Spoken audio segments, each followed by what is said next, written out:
Hello, friends and fellow lovers of all things beachy. Welcome to The Beach Speaks, the podcast that shares stories about the beach and our connection to it.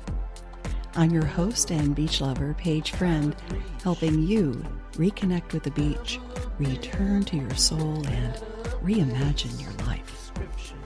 So grab a cool drink, relax in your beach chair, stick your toes in the sand, and enjoy this episode of The Beach Speaks.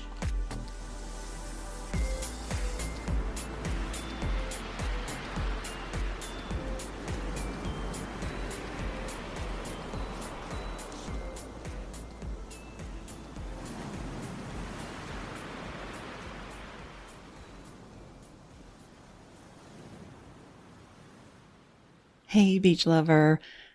I love quotes, especially the ones that when I hear them, I think, ooh, I can relate to that. Or that is so inspiring.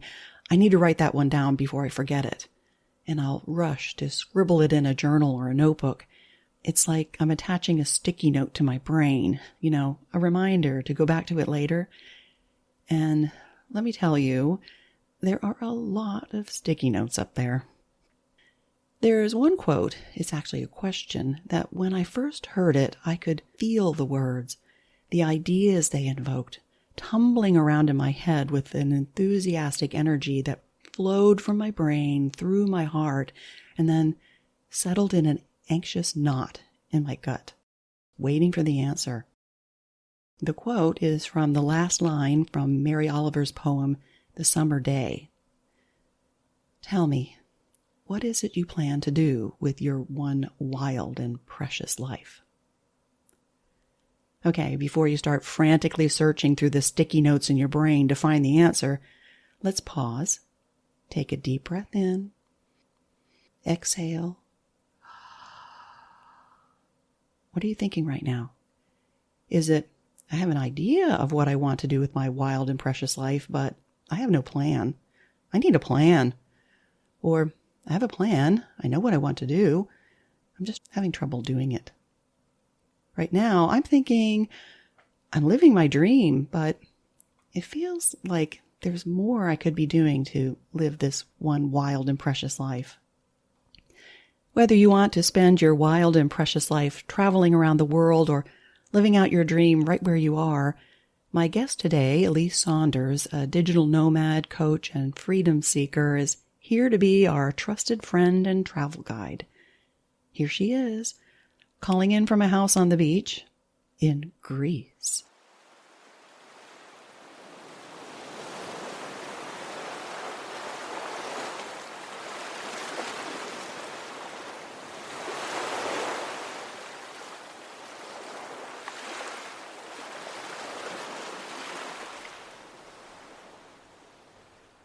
Hey, Alise. Welcome back to the podcast. Where you been? Oh, just traveling around Greece, just a few places. Just a few. How long have you been there so far? So like 8-9 months. Yeah, we've got three more months to go. We leave back for the United States in March. Wow, and it's been an adventurous year for you, I am sure. Where are you now? So we are on the island of Kefalonia, which is part of the Ionian Islands. Most everybody is familiar with the Aegean Islands, which would be like Santorini, Mykonos. So that's at the southern portion from the mainland of Greece. We are in the upper left corner of Greece in that set of islands. They're very different, extremely unique. And Kefalonia, the island that we're on now, is actually one of my most favorite places in Greece. The water here is such an incredible variety of blue colors. I can't even tell you. Everywhere in Greece, there's gorgeous water. Kefalonia water is definitely special. I'm really enjoying it. Are you near a beach? Well, that would be an understatement. So if I were to flip the camera around during the daylight, you would see a stunning ocean view with the beach below. And just a very short drive, we have like 5 different beaches around us, including one of my most favorite in Greece. Yeah, okay. Well, I neglected to start off like I usually do in our conversations and ask you, how is the beach speaking to you today? It's speaking to me, reminding me of the ferociousness of the sea and that I don't have control over anything in life but me. It's been one of those days where I'm just really reminded that I only have control over me in this life. Wow. That's quite a lesson there. Yes, indeed. Yeah, we've had quite a few storms recently here, to the point that the wind bent the steel door that encloses, I guess you would say, the front side of the house. It was a pretty ferocious storm. And yeah, it's just been crazy with some of the massive wind gusts, 50, 80 miles an hour, and then just watching the water as it blasts into some of the islands that are in front of us, in front of the house. It's just the power and the magnificence of it has just been quite spectacular. Greg and I went to a different beach recently, and we just sat and watched the water crash so ferociously into the shore. I was clapping, I was woohooing, I was just having such a great time watching these waves crash with the spray going like 30 feet in the air as it was hitting the shore, right, the rock area. It was just spectacular and magnificent. Wow. It reminds me of when we get hurricanes coming here. I mean, that is really, really strong wind.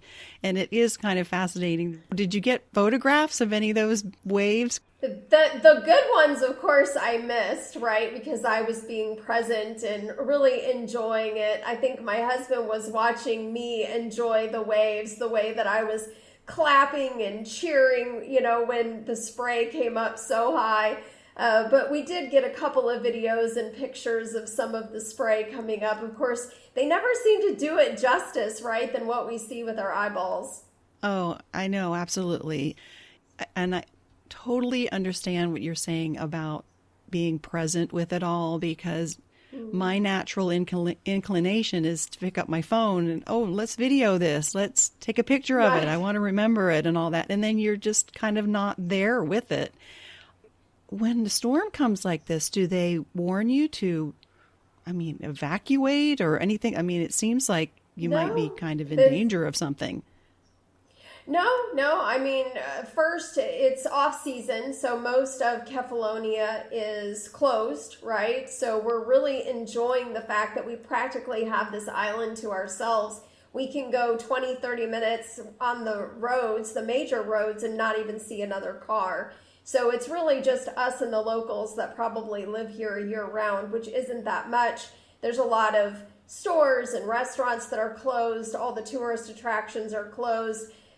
So, it's just us and a couple of grocery stores and a couple of restaurants and the beautiful wide open ocean all the way around the island that we're enjoying. And honestly, we wouldn't even know how to get an alert, right? We don't watch television because it's in Greek. We can't really read any of the alerts at the bottom of the screen because it's not in our language or our alphabet. So unless somebody says something to us in English, we're really not going to know. We just watch our phones. We see when the storms are coming. We put the shutters up. We kind of hunker down based on the level of wind that we're going to see. But to your point, Greg and I have lived in Texas. We've both been through major hurricanes, right? Life-altering hurricanes. So we're fairly familiar with all the things that you should do to be safe. And so we just do those, We're not in fear by any means, just practicing safety. Yeah, and you had mentioned that you're in a house. So Yes. Tell me about that and how the cats are doing. Yeah, so we are in a beautiful house. It has a gorgeous pool, again, overlooking one of the most stunning ocean views. In the US, this would be a multi-million-dollar view. It's just ridiculous. And so we get a ocean view in the living dining area and then in the upstairs as well. So it's got a couple of bedrooms that have balconies, and like I said, we've got a beautiful deck with a pool. And the cats are doing fine.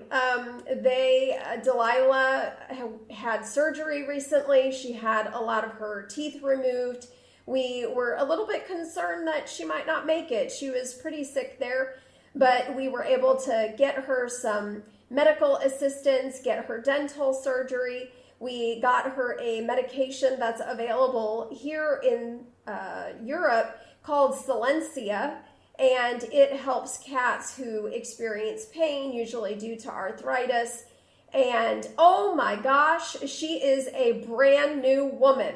She is hopping up and down the stairs. She's standing up on her back legs. We used to have to stair step things for her to be able to get up and down from, say, couches and beds and chairs. And now she's like, I don't need that. Move that over. I'm just going to jump right up there. And so she is living her best, most pain-free life. And so she's just doing wonderful. Samson's doing great. We came all the way to Greece to find a food that didn't irritate his irritable bowel digestive issues. And so, as insane as that sounds, we had to come here. And of course, the food is probably sold in the United States, but nonetheless, we found it here. And so he's on a prescription food, which you don't need a prescription for here, oddly enough. You do in the States, but not here. And so he's doing wonderful. We finally got him to stop throwing up his food. So both of the cats are doing really phenomenally and adjusting very well. Oh, that is so good to hear. I know, because it's really hard to enjoy traveling anywhere when they're not feeling well and you have to do all those things. And how interesting that you found a solution to their physical problems so many miles away from the United States. I mean, it kind of is a testament, I suppose, to maybe the quality of food and the access to medicine and things that we don't have, at least maybe for our pets. A lot of countries actually, medical tourism, medical digital nomadism, if you will, is a thing where you can get much lower cost, but still high quality, if not even higher quality, medical care for human beings as well as pets internationally. So a lot of people, don't want to do the huge deductibles, or the insurance refuses to cover something. So a lot of people are going international. They can make a vacation out of it. It's, much better to heal at the beach than inside of a sterile wall hospital room, right? And so a lot of people are really embracing that, doing their homework, looking at various hospitals, cost of procedures, sometimes even paying for it out of pocket in cash is less than what the deductible would be for insurance in the United States. And absolutely, there's other medicines that are available not only for humans, but also for pets internationally that we just don't have access to in the United States. And, it's one of the things that Greg and I are struggling with is Silencia has changed Delilah's life, but we can only get it here. And, how do we continue to make sure that she's living a pain-free life? She's not drugged out. This is a very unique medication. It's not a painkiller, but it does relieve all of her pain. And so, to be able to have her alert and active constantly while not being in pain, our only option before we got to Greece in the United States that the vets were giving us was medicine that zonked her out, that was just a true painkiller, right? And the result or the side effect was drowsiness. So, we're really struggling with what do we do, because we want to take this medicine with us. We want her to continue to have access to it. So we haven't really figured that out yet. Yeah. You'll figure it out. I'm sure. You've figured out a lot of things in traveling with these two. Yes. Tell me more about the digital nomad part of your life. I know you and I were talking before. You had a career from working wherever. Are you still doing that, or have you completely changed to coaching? Yeah, the business has really stayed the same, just continuing to add services and really blossoming. So I still have my bookkeeping business, right? So I still have my same plus a new bookkeeping client. So that's very exciting that the bookkeeping business continues to thrive and evolve. And I still have Tales from an Untamed Soul. I'm still helping people who are looking to become digital nomads, people who want to start a business, a side hustle, get on the road in some sort of fashion, or just really delve into those limiting beliefs that are keeping them from being able to live their best, most free and wild life. So I'm really enjoying working with freedom seekers who are excited to make something new happen in their life, both personal and business. So still coaching, still working with digital nomads and non-digital nomads too. But it's just been so much fun this year to watch the business evolve and be able to share the experiences of living internationally, traveling internationally with those clients as well. Yeah, I mean, you know firsthand how to Yeah. handle certain situations. I mean, just this whole healthcare thing, because that is a concern. I mean, we think we can travel, and everybody recommends you get that travel insurance and all that sort of thing when you're traveling abroad. But when you're actually going and spending a year in Greece. Yeah, so we actually, because we're here in Greece for the year, we actually have a special healthcare policy. So we are covered for hospitalization, severe accidents, incidences, right? So Greg recently had a situation where he woke up and he was like, oh my gosh, I'm in severe pain. I don't know what's going on. I think we should go to the emergency room. So we're on an island that's mostly deserted. And so, we're Googling, looking for hospitals. We call the host and we're like, I see this one online, but I see this one online too. Where should we go? He's like, you should definitely go to this one instead. I'm like, okay, great. So off we go, an hour and 20 minutes from the house. We're driving to get Greg into the ER. It was the most interesting emergency room situation that we have experienced. So different than the United States in so many different ways. But it was really great to know that if he had to be admitted, if it was anything serious, surgical, etc., we were completely covered. And of course, part of our visa terms was that we made sure we were required not to be a burden on their society, meaning from an indigent standpoint, right? So we have full medical insurance to be able to be here. Amazing. Well, tell me more about the coaching and how people find you and how do you help them get started? I mean, there's so many people out there. I think since COVID and being cooped up at home and during the pandemic, everybody wants to travel now. And then they realize, hey, I could do this and still keep my day job. So I guess, yeah, where does one start? And who's actually approaching you about this? Are they people that have a job that they can move around, or they just want to leave everything and go on the road?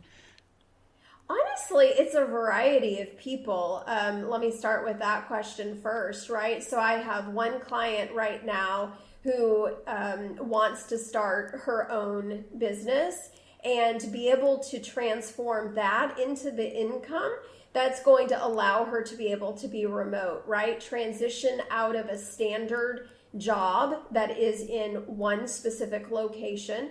So by starting a business of her own, she believes that she can let go of that job, move her business forward. And then that income is what's going to allow her to be able to travel internationally or around the United States if she so desires. I have another client that I'm working with who has multiple businesses. She doesn't want to be a digital nomad, but she's having a little bit of trouble starting this new venture and wanted some specific business coaching. And so I am working with her on that.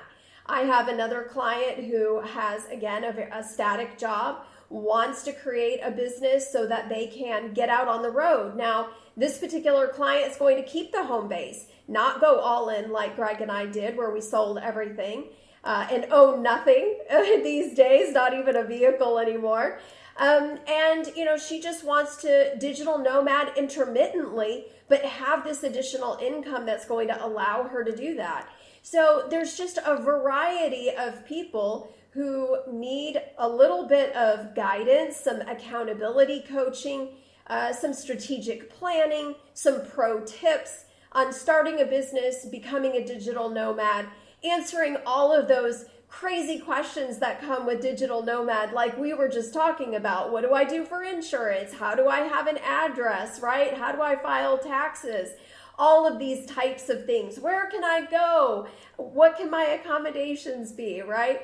So sometimes you just want to talk with an actual person who can answer your questions. So it's just a variety of people that seek me out who are looking to level up their life. As far as where they can find me, Tales from an Untamed Soul is my website. And there's an application for coaching. I wish that I could take every single person who applies. That's not the case. But I always encourage anybody who's interested, go ahead and hit that application button in order to apply. And of course, I am offering your, tribe, there it is, your tribe a special discount on 50% off of coaching services for 2024. So we'll drop that link in the notes for sure. Wow, that is so generous of you. As you were speaking, I was imagining several people in my life that I think would want to do something like this. And those that comment on my social media, every once in a while you get somebody where they'll say, oh gosh, I wish I could do that. I can't leave an elderly parent, or I just don't think I can afford it. There's any number of things that are just kind of blocking you from that. And that is such a wonderful service to offer people because, like I said earlier, you'll figure it out. There is a way to get around these things, but it's helpful to have somebody that's been through it before and can kind of give you the ins and outs before you have to experience all that yourself. Speaking of experience, I know that you were so excited to tell me about some of the wildlife and the amazing things that you have seen that maybe were surprising. So tell me about that. Oh my gosh, I saw wild flamingos for the first time in my life. If you check out our social media, I actually filmed myself seeing the flamingo for the first time, and I was crying. Those tears were totally legit. That was real. I was so blown away. Like, I love birds. I'm crazy about animals. I'm crazy about birds. And I had it on, my bucket list, but it seemed in the moment like a reach, right? Like, oh my gosh, I'd have to go to some crazy exotic place in order to see that. And as I was researching for some of our travels for Greece, I saw some comments about flamingos in some of the lakes during the winter, and my mind just went crazy. I was like, oh my gosh, I might actually be able to see flamingos. And so Greg and I went to this lake where they were known to be, but we were kind of early, right? They're typically there later in the year than when we were there. And we went to the lake and nothing. I didn't see anything. But I was grateful for what we did see. We saw some ducks and it was beautiful. And we saw water buffalo that day, my very first water buffalo. I'd never seen one in real life in the wild, right? And that was amazing. And we had a beautiful walk. And I saw a kingfisher, which is my favorite bird. And it was the African kingfisher that has all the incredible colors, right? So it was just the most stunning bird I'd ever seen. And we're continuing to walk and drive around the lake. And Greg and I are like, okay, well, we'll go left and we'll keep driving around the lake and then, we'll head home. And as we continue to drive, I said to Greg, I was like, what's that? That glob of birds, right?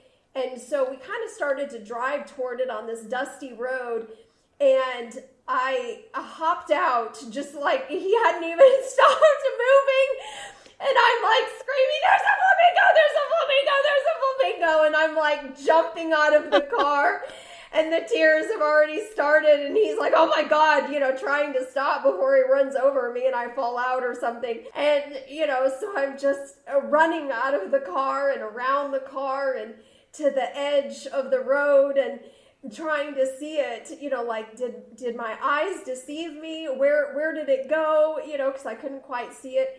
And so that's when I turned the camera on as I'm trying to figure out where I saw it. I just saw a glimpse of it. And so, finally I come around this big group of trees, and there was this big group of flamingos, and I was just crying, and it was just so incredible. It was just so incredible. I'm so grateful. Yeah, I can imagine the feeling, because here you had kind of expected to see them. You had been looking for them, and that wasn't really working out so well. And then just to happen upon them out of the blue, that's exciting in itself. I can only imagine. That must have been really fun. Then it was. How do you find these places to live and to visit and stuff? Because it always seems like you're going places that they're maybe a little off the beaten path, shall we say? Yes, honestly. I mean, we've been to a couple of big cities, even here in Greece, right? We spent a little time outside of Athens in a beautiful town called Moscato. We went up to Thessaloniki, which is like the second largest metropolis here. And even when we were in Thessaloniki, we were still staying outside of the city. It was perfectly quiet at night, right? We were in still a small village. So even when we are, quote, in or around a larger area, we still try to stay on the outskirts. But Greg and I just love the not well-traveled path. We love the quiet. We love the peace. We love nature. And so we really just try to seek out places that are going to provide that. Do you find anybody to guide you? Do you go up to somebody at the grocery store and say, hey, we're looking for wild flamingos? Do you know of any? I don't know. Or, I think if you're in a remote place, shall we say, then we would probably go up to, some of the locals and say, hey, do you recommend, is there a secret place to go for this sort of thing or not? I don't know. How does that work? We have almost been on the road 1,000 days. We are right now 30 days away from our 1,000th day consecutively on the road. And after 1,000 days, I can tell you that we just don't know a stranger, especially Greg, right? That's his gift to the world. That man has never met a stranger. He can strike up a conversation with anybody, and he does constantly. And so we're always staying open to meeting people, whether it's the cashier at the grocery store, the server at the restaurant, is somebody that we just happen to be meeting and walking by at the beach. We just try to talk to everybody. And people are so kind, especially when you're excited about being in their city, their state, their country. They are so excited to share little tidbits and details with you. And so, yeah, we're asking people like, hey, where can I go to see more flamingos? Now, granted, the places that they've given us haven't panned out, and that's been perfectly fine. I saw my wild flamingos, and it was awesome and amazing.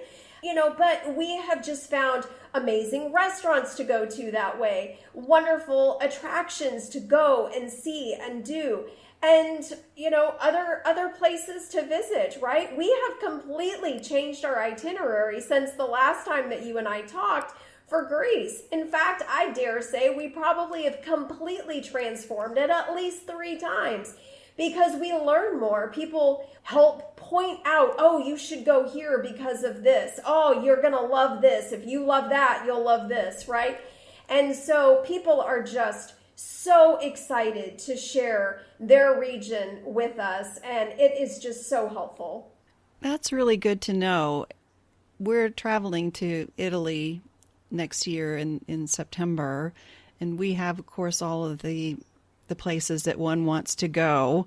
However, I am curious to talk to the locals and say, hey, we're here. What do you recommend? I've learned that from you and some other friends who do a lot more traveling than we do, is to, really strike up a conversation with people. And it's amazing what you'll find. And I think when people come to our beach here in the States, they ask, hey, what's a good place to eat? Where should I go? And we're just excited to tell people, and especially those things that you might not really think about doing. Hey, there's bioluminescent kayaking about an hour and a half away if you want to go and do that. Right. Most people aren't really looking for that sort of thing. So that's incredible. Yeah. What I wanted to ask was, okay, you have just a few more months to go. Are you going to just stick it out there, or where is the road less traveled taking you next? Yeah, so we actually leave on Saturday. It's going to take us 2 days to get to the next island. And we're still staying in the Ionian Island group. We're going to the island of Zakynthos, and then we're heading to a large land mass, which is connected to the main portion of Greece by a small, thin land bridge, if you will. But otherwise, it's pretty much a large island called Peloponnese. And so we'll be there for a month as well. And then we head back into the Athens area. We're back to Moscato, which is the old world Greek town outside of Athens that we stayed at when we arrived. We're staying with the same host because we adored them so much. And we're going to be there for a month. And we're just going to use that as a home base and hit all of the places in and around the Athens area that we didn't get to when we were there, when we had arrived. And then also we just have some places that, even though we visited, we ran out of time to do everything. And if there was something really important to us, we're going to go back. And so we're just going to kind of use Moscato as a home base and travel from there. We had the opportunity to go to Mount Olympus, which was an incredible experience, right? It's like the centerpiece of Greek mythology, right? The all-powerful Mount Olympus. It was just truly an incredible experience, but I didn't have enough time. So that's one specific area that we want to go back and spend a couple of days. And of course, I love my hiking, so I can't wait to hike Mount Olympus in the spring. Oh my goodness, yeah. Yeah, we're thinking of going out to Utah and doing that. What is it? The 5? Mighty 5, yeah. Mighty 5. I keep wanting to call it the Fabulous 5 because I think it all fits. I can totally understand how you miss some things and you think, oh, I wish I could have stayed there longer, or man, had we known, we would have fit that into our schedule, and then wanting to go back. And then I know you will be going back. I know that you will be. Yeah. Are you coming back to the States and then kind of taking a break and figuring out where you're going next. What's on your agenda then once you leave Greece? Yeah, so I have a couple of projects that I wanted to work on. So we're going to come back to the States. We're obviously still going to continue to travel. We want to see a new grandbaby that's coming into the world in the next few months and work on some work projects, see some sites that have been on my list in the States that we didn't get to over the last 2 years that we had been traveling, and figure out where we want to go next. It seems like every time that we decide, oh, we're going here to this place internationally, something happens that prevents us. So rather than forcing it, I'm just letting go of it, right, at this moment. Yeah, we just aren't sure. Right now we're looking at Argentina, but that was after we were looking at France, but then France had a bed bug outbreak and increased prices. Oh dear, I didn't hear about that. That's horrible. Yeah. Yeah, it was pretty horrible. Even in like public places, movie theaters, hospitals, schools were shut down. Of course, we get different news tidbits here than we normally would in the States, right? Because we're a bit closer here. So yeah, so they were having a big bed bug outbreak. When it closes schools and hospitals, you kind of know it's bad. And so the Olympics are also going to be there as well in 2024. Potentially more bed bug issues with international travel and increased prices, right? They were already seeing a 40% jump in Airbnb prices, even in areas that weren't around Olympic events. So Greg and I were like, that's a lot going on. Maybe that's not for us. We wanted to go to Portugal. The link to access the Portugal visa, I have been on the email with the consulate multiple times trying to get the link fixed. We cannot access the visa on the link that we need to. So it's like the universe keeps closing the door for us, right? Nope. So right now we're looking at Argentina. Of course, they have a new president who's doing some very interesting things right now. And so we're a little bit undecided. We might just kind of wait and see what this new president does and, make sure that that is still an area that we want to go to.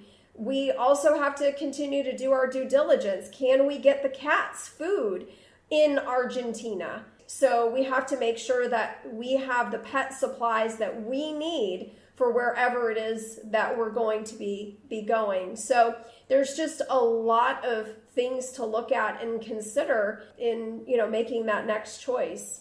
Being a bookkeeper, you have a way of doing something in a methodical way. Do you plan your trips the same way? Do you have like this huge spreadsheet? And I do. Well, you'd have to. You'd have to organize it somehow. I mean, there are a lot of moving pieces and people to talk to and websites to fix for. Well, you're talking in the States. You were saying there were some things that you wanted to do that you hadn't been able to do. I'm curious, what are those? Because I was telling Ernie, I said, as much as I love the idea of traveling to Europe, I really want to see more of what's here in our country. Absolutely. I mean, Greg and I had a dream itinerary the last year that we had in the U.S. I mean, it was something that a lot of normal people would schedule their vacations for their entire lifetime, right? And we did it all in 1 year. It was incredible. I mean, just you were mentioning Utah. We spent 2 months in Utah, right? I absolutely did as much in Utah as I possibly could, and we loved every minute of it. And there were still things that we left in Utah after 2 months that we didn't get to, that we didn't see, right? Because I'm also not going into a particular place and going 24/7 in that area, right? I'm working and playing, working and playing. But everywhere we go, I just don't know that we've ever been to a place and I went, okay, I've checked everything off my list. I just don't know that that's ever happened. Because we slow travel, we're able to really integrate ourselves into the culture and the flavors of that particular area. And, to what you were saying earlier, people are like, oh, well, have you seen this? Have you seen this? If you don't know that something exists, you don't know the question to ask. You don't know what to put in Google to tell you that exists. And so you try to add that to your list, but sometimes you end up leaving with things that you weren't able to do. Yeah, I think that is a really good place to kind of put a pin on it, and that I will probably have you on again sometime to tell us more about your adventures and how to be the digital nomad that so many people want to be. Thank you so much for having me on. I hope that you have a wonderful time in Italy, and my best advice is to not do Italy like a lot of people, right? You go in like a hurricane. I've got to see every single thing. This is my one time. I might not ever be here again. But my best advice is to sit in a cafe and just breathe Italy and be in Italy.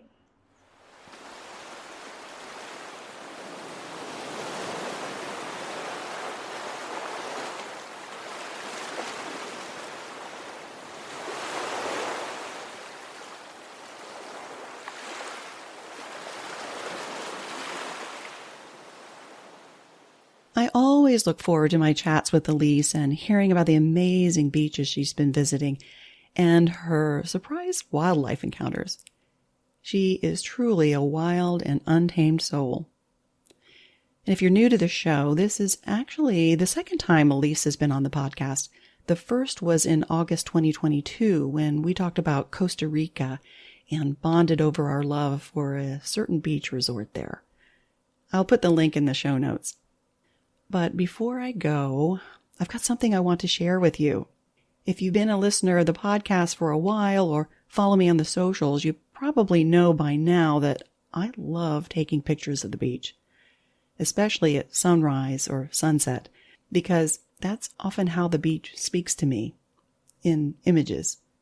And I wanted a special way to share these images and let the beach speak to you.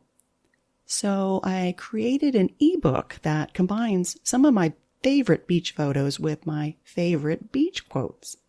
And to purchase, just go to Amazon and search The Beach Speaks ebook or use the link in the show notes. The beach is speaking. What is it saying to you about living your one wild and precious life?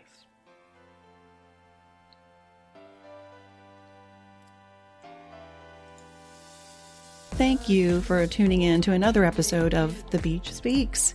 If you enjoyed what you heard, please spread the beachy vibes and share it with a friend.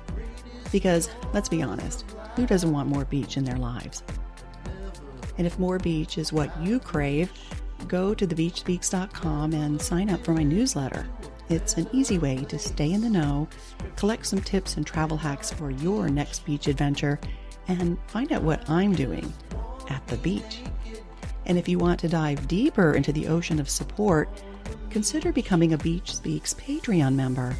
Your contribution helps keep the podcast afloat, and you'll enjoy some cool perks that only our Patreon family gets to enjoy.